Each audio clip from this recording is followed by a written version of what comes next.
প্রেমিকার সঙ্গে দেখা করতে তার বাড়িতে গিয়েছিলেন প্রেমিক, কিন্তু দেখা হওয়ার পর দুজনের মধ্যে কোনো একটি বিষয় নিয়ে ঝামেলা বাঁধে।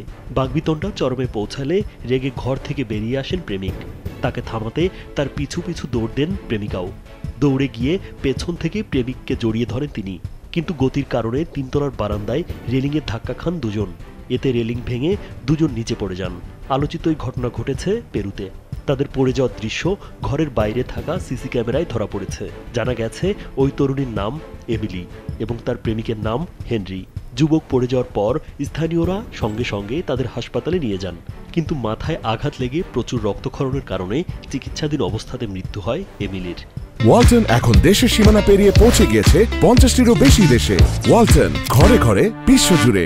এদিকে হেনরির চিকিৎসা চলছে, তার অবস্থাও আশঙ্কাজনক। ইতিমধ্যেই বিষয়টি নিয়ে তদন্তে নেমেছে পুলিশ।